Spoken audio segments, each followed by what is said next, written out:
तर पक्षाने आधीच महाविकास आघाडी म्हणून चर्चा करायला हवी होती असं प्रशांत जगताप म्हणाले। चर्चा केली असती पक्षाचं नाव आणि तुतारी झाकायची वेळ आली नसती असं त्यांनी म्हटलं। मी काँग्रेस सोडणार नाही असंही प्रशांत जगताप यांनी म्हटलं।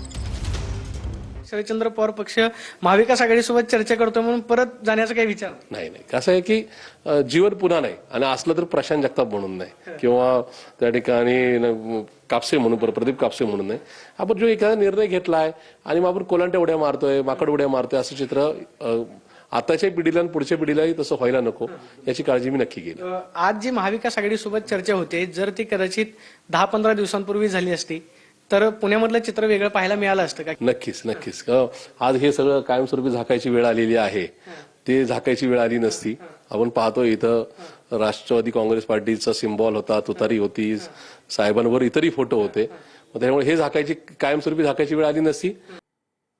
तर छत्रपती संभाजीनगरमधील महायुतीची बैठकी निष्फळ ठरली। बैठकीत तोडगा निघालेला नाहीये। यादी वरिष्ठांकडे पाठवणार, संध्याकाळी यादी जाहीर करणार असल्याचं कळतंय। शिवसेना भारतीय जनता पार्टी म्हणून ही जी नैसर्गिक युती होती त्या युतीमध्येच छत्रपती संभाजीनगर महापालिका लढवण्याचे वरिष्ठांचे आदेश होते आणि त्या आदेशाच्या दृष्टीने आम्ही 3-4 बैठका या ठिकाणी केलेल्या आहे। आज भारतीय जनता पार्टी आणि शिवसेना दोन्ही पक्षाच्या संभाव्य वार्डाची आणि उमेदवाराच्या याद्या बनवण्यात आलेल्या आहे। दोन्ही याद्या वरिष्ठाकडे पाठवल्या जातील। आज संध्याकाळपर्यंत वरिष्ठाकडून आम्हाला आमचे वरिष्ठ आणि भारतीय जनता पार्टीचे त्यांचे वरिष्ठ या दोन्ही याद्यावर अप्रूव्हल देतील आणि त्याच्यानंतर आम्ही महायुतीची एकत्रपणे बैठक घेऊन जागा, उमेदवार सगळं डिक्लेअर करणार।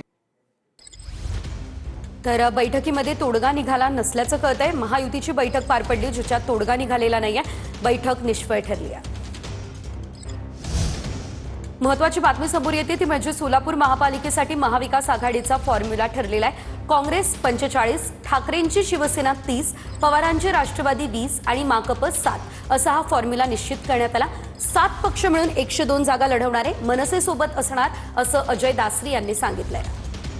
तर काँग्रेस 45, ठाकरे सेना 30, पवारांची एनसीपी 20 आणि माकप 7 असा फॉर्म्युला अखेर महाविकास आघाडीचा सोलापूर महापालिकेसाठी ठरलेला आहे आणि याच फॉर्म्युलानं सोलापूर महानगरपालिकेच्या निवडणुका लढल्या जाणार आहेत। तर आपण एकंदरीत पाहतोय खरं तर सोलापूरमध्ये महत्वाची बैठक जी आहे ती महाविकास आघाडीची पार पडली आणि त्यानंतर महाविकास आघाडीचा हा फॉर्म्युला निश्चित करण्यात आलेला आहे। महापालिकेसाठी महाविकास आघाडीनं जो फॉर्म्युला ठरवला त्यामध्ये सर्वात जास्त जागा या काँग्रेसला देण्यात आलेल्या आहे। 2 नंबरला ठाकरे सेना आणि त्यानंतर शरद पवार यांची एनसीपी अशा प्रकारे जागा निश्चित करण्यात आलेल्या आहेत।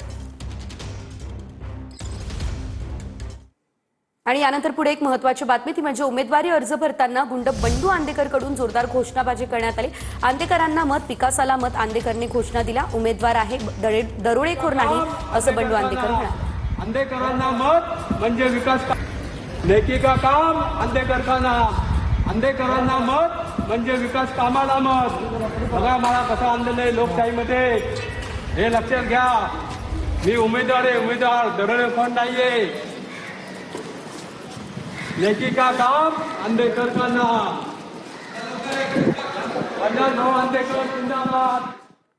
सांगलीच्या राजकारणामध्ये माजी मुख्यमंत्री वसंतदादा पाटील यांचे पणतू हर्षवर्धन पाटील यांची एंट्री झालेली आहे। हर्षवर्धन पाटील हे सांगली महापालिकेची निवडणूक लढवणार आहे। राजकारणातले बाळकडू हे घरातच असल्यानं हर्षवर्धन पाटील गेल्या वर्षभरापासून वेगवेगळ्या समाजकार्यात सक्रिय आहे। वसंतदादा पाटलांच्या घराण्यातील मदन पाटलांच्या नंतर आता महापालिकेची निवडणूक लढवणारे हर्षवर्धन पाटील हे दुसरे व्यक्ती असणार आहे।